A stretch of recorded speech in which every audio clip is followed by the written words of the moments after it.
ఈ రోజున పల్నాడు జిల్లా వైఎస్ఆర్ కాంగ్రెస్ పార్టీ కార్యాలయం నుంచి ఈ యొక్క మీడియా సమావేశం నిర్వహించడం జరుగుతోంది. ఎందుకు ఈరోజు ఇక్కడ మీడియా సమావేశం ఏర్పాటు చేయడం జరిగిందండి? ముఖ్యంగా ఈరోజు ఈ యొక్క కార్యాలయానికి అనుమతులు లేకుండా కట్టించారని చెప్పి ఈరోజు ఒక నోటీసు మాకు పల్నాడు అర్బన్ డెవలప్మెంట్ అథారిటీ నుంచి ఒక నోటీస్ అందించడం జరిగింది. గత 4-5 రోజుల నుంచి రాష్ట్రం అంతా కూడా వైఎస్ఆర్ కాంగ్రెస్ పార్టీ కార్యాలయాలకు అనుమతులు లేవని ఈ ప్రభుత్వం తాడేపల్లిలోని వైఎస్ఆర్ కాంగ్రెస్ పార్టీ కార్యాలయాన్ని కూల్చివేసే కార్యక్రమం చేయటం జరిగింది. హైకోర్టుకు వెళ్ళి మరి ఆర్డర్ తీసుకొచ్చినా సరే అది ఆర్డర్ మాకు చేతికి అందే లోపు, అంటే ఆర్డర్ అంతకుముందు రోజు కోర్టు నుంచి ఇచ్చిన తర్వాత ఆర్డర్ కాపీ తీసుకోవడం జనరల్గా మరుసటి రోజు ఉంటుంది కోర్టు ఆర్డర్ కాపీ. ఈ ఆర్డర్ కాపీ వచ్చే లోపే ఉదయం 5 గంటలకే ప్రారంభించి ఈ యొక్క తాడేపల్లిలోని వైఎస్ఆర్ కాంగ్రెస్ పార్టీ కార్యాలయం కట్టడం నిర్మాణంలో ఉన్న కార్యాలయాన్ని కూల్చివేసిన సంగతి మనందరికీ తెలిసిన విషయం. ఆ తర్వాత జిల్లాల వారీగా కూడా ఈ యొక్క ఆఫీసులన్నింటినీ కూడా అనుమతులు లేవు, వీటన్నిటికి కూడా నోటీసులు ఇచ్చే కార్యక్రమం చేయటం. ముఖ్యంగా ఈరోజు మన పల్నాడు జిల్లా ఆఫీసుకు కూడా ఈరోజు నోటీసులు అంటించే కార్యక్రమం చేయటం జరిగింది. దీని మీద అనుమతుల గురించి ఒక్కసారి మీ ద్వారా ప్రజలందరికీ మీడియాకి తెలియజేయాలనే కారణంతో ఈరోజు ఈ కార్యక్రమాన్ని ఏర్పాటు చేయడం జరిగింది. మొట్టమొదట అసలు ఈ యొక్క ఆనవాయితీ ప్రారంభించింది తెలుగుదేశం పార్టీ. 2014-19 మధ్య పార్టీ ఆఫీసుల కోసం నిర్మాణం కోసం టీడీపీ కేటాయించుకున్న స్థలాలు ఇవన్నీ. ఒక్కసారి దీని గురించి ముందు వివరాలన్నీ కూడా మీకు అందజేస్తే, ఆ రోజు చంద్రబాబు నాయుడు జీవోలు పాస్ చేసుకొని జిల్లా ఆఫీసులకి జిల్లా కార్యాలయాల కోసం వైఎస్ఆర్ కడప జిల్లాలో ఎకరం స్థలాన్ని 33 సంవత్సరాల లీజు, ఎకరం 1000 రూపాయలు. ఇది జియో నెంబర్ కూడా మీకు లోపల జియో ఇష్యూలు కూడా ఇస్తున్నాం, ఆ సంబంధిత జియో నెంబర్ కూడా GO number 279. It was given in 2015, 2015లో ఇచ్చాడు జియో. కార్యక్రమం చేస్తున్నాం. ఇది కేవలం కక్ష సాధింపు చర్య తీసుకోవాలనే ఈరోజు తెలుగుదేశం పార్టీ కంకణం కట్టుకొని ఇవాళ అన్ని ఆఫీసులకు నోటీస్ ఇచ్చే కార్యక్రమం చేసాం. ఇది కరెక్ట్ కాదు. మీరు చేసిన ఏదైతే లీజుకు తీసుకొని మీరు ఆఫీసులు నిర్మాణం చేశారో, అంటే మీరు చేస్తేనేమో సంసారం, వైఎస్ఆర్ కాంగ్రెస్ పార్టీ చేస్తే మాత్రం వ్యభిచారం. ఇది వీళ్ళు చెప్పే నీతి కబుర్లు. ఇది అంతవరకు సబబు. మీరు ఎలా నిర్మాణం చేశారు బిల్డింగులు? గుంటూరు జిల్లాలో తీసుకున్న స్థలాలు వాగుపోరంబోకులో మీరు ఆఫీసులు కట్టించారు, కుంటల్లో కట్టించారు. మరి వీటి పరిస్థితి ఏంటి? అంటే ఆ ప్రభుత్వం అప్పుడు ప్రభుత్వం అనుకుంటే కూల్చేయలేరా? కూల్చేసేవాళ్ళం కాదా? సో ఇది కరెక్టు, సరైన పద్ధతి కాదు. దీనికి ఏదైనా లీగల్గా హైకోర్టులో పిటిషన్ దాఖలు చేసి లీగల్గా ఛాలెంజ్ చేస్తున్నాం. కాబట్టి మేము మీడియా ద్వారా తెలియజేసేది ఏంటంటే, ఇలాంటి పార్టీ నిర్మాణాలు, పార్టీ ఆఫీసులు జోలి వస్తే ఇంకా సమస్యలు పెద్దవవుతాయి, సమస్యలు జటిలం అవుతాయి. ఇంకా పెద్ద ఎత్తున లా అండ్ ఆర్డర్ ప్రాబ్లం వచ్చే కార్యక్రమం ఉంటుంది ఈ రాష్ట్రంలో. కాబట్టి వీటి జోలి పోయే కార్యక్రమం చేయొద్దు. ఏదైనా రెగ్యులేషన్ చేయాలంటే దానికి కావాల్సిన ఫీజు పే చేసి దీని రెగ్యులేషన్ తీసుకోవడానికి మేము సిద్ధంగా ఉన్నాం. కాబట్టి మీరు పెట్టిన సాంప్రదాయం, మీరు పెట్టిన ఈ యొక్క జీవోల వలన ఈరోజు వైఎస్ఆర్ కాంగ్రెస్ పార్టీ రాష్ట్రం అంతా కార్యాలయాలు నిర్మించుకుంది. ఓ పార్టీ కార్యాలయాలు నిర్మించుకోవడం తప్పు కాదు, అది ఎక్కడైనా ప్రభుత్వ స్థలం ఇవ్వచ్చు అని చెప్పి మనం అన్ని చట్టాల్లో కూడా ఉంది. దాన్ని అతిక్రమించే కార్యక్రమం ఎవరూ చేయలేదు. అన్ని పర్మిషన్లు తీసుకున్నాం, పంచాయతీ తీర్మానాలు ఉన్నాయి, బిల్డింగ్ కట్టుకోవడానికి బిల్డింగ్ పర్మిషను, చలానా కట్టాం. కేవలం డిటిసిపి అప్రూవల్ ఒక్కటే మాత్రం లేదు, ఎందుకంటే అప్పటికి పుడా ఫామ్ కాలేదు, పుడా నుంచి మేము తీసుకోలేకపోయాం. సో అది ఒక్కటే ఈ ఆఫీస్కి పర్మిషన్, అది ఒక్కటే రాలేదు. దానికి కూడా మేము కట్టడానికి సిద్ధంగా ఉన్నాం. చలానా కట్టి మీరు ఏదన్నా పెనాల్టీ వేసి దాన్ని రెగ్యులైజ్ చేయమంటే మేము రెగ్యులైజ్ చేయడానికి సిద్ధంగా ఉన్నాం. అంతేగాని ఒక మంచి బిల్డింగ్ నిర్మాణంలో ఉన్న పూర్తి చేసుకున్న బిల్డింగ్, ఇది పూర్తి కూడా అయిపోయింది. ఈరోజు ఆఫీసు ఓపెన్ చేయడానికి మాత్రమే ఉంది ఇవాళ. అది ఎన్నికల కోడ్ వచ్చిందని ఎన్నికల సమయంలో అందరూ బిజీగా ఉన్నారు కాబట్టి అప్పుడు ప్రారంభించుకోలేకపోయారు. ప్రారంభానికి సిద్ధంగా ఉంది. ఇలాంటి బిల్డింగులు కూల్చివేసే కార్యక్రమం చేస్తే ఖచ్చితంగా అనేక సమస్యలు వస్తాయి, ఎదురవుతాయి, లా అండ్ ఆర్డర్ ప్రాబ్లం వస్తుంది. కట్టడం జరిగింది లీజ్ అమౌంట్. ఆ తర్వాత ప్లాన్ అప్రూవల్ కూడా సంబంధిత అధికారుల చేత ప్లాన్ అప్రూవల్ ప్లస్ ప్రభుత్వానికి ఈ యొక్క బిల్డింగ్ కన్స్ట్రక్షన్ కోసం కూడా 1,49,800 రూపాయలు కన్స్ట్రక్షన్ కూడా చలానా కట్టడం జరిగింది. ఈ యొక్క బిల్డింగ్ నిర్మాణం కోసం ప్లాన్ అప్రూవల్ కోసం.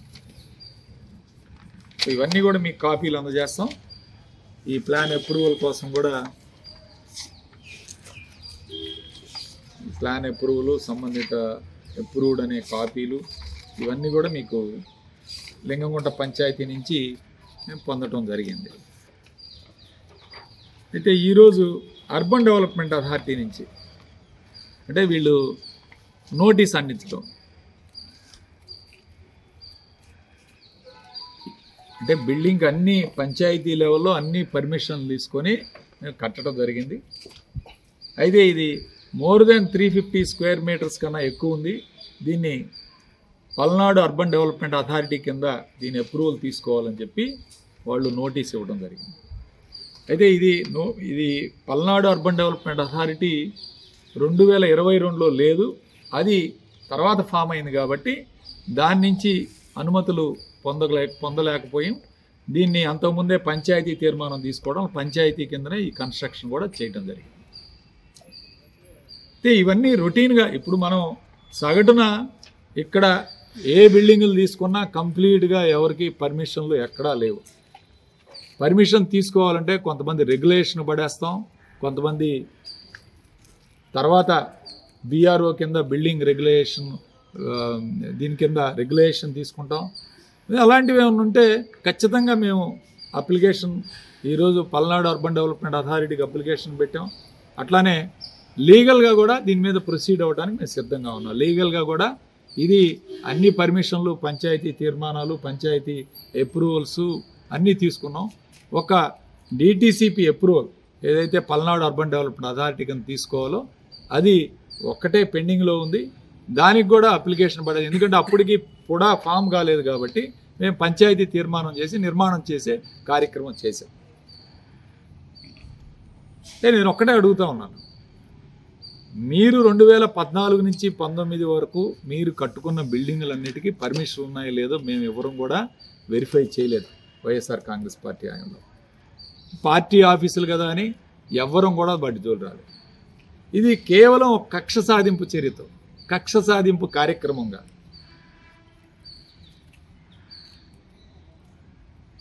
ఆ రోజు చెప్పారు. ప్రజావేదిక కూల్చేయటం అనేది జరిగింది. దానికి పరిణామాలే ఈరోజు ఈ రాష్ట్రంలో మొత్తం అన్ని బిల్డింగ్స్ కూడా ఈరోజు ఆఫీసులను కూడా కూల్చాలని నోటీసులు అందించే కార్యక్రమం. అలానే శ్రీకాకుళం జిల్లాలో 2 ఎకరాలు, ఇది 99 సంవత్సరాల లీజు, సంవత్సరానికి 25,000 రూపాయలు.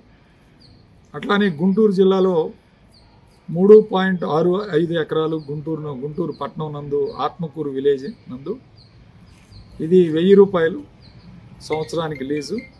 విజయనగరం జిల్లా అట్లానే గుంటూరులో పురుషోత్తంపట్నం విలేజ్ చెల్లూరుపేట మండలం దగ్గర ఒకటి, కృష్ణా జిల్లా, ప్రకాశం జిల్లా, కడప, చిత్తూరు, ఈ విధంగా దాదాపు 10 చోట్ల వీళ్ళు ఈ విధంగా మరి ప్రభుత్వ స్థలాన్ని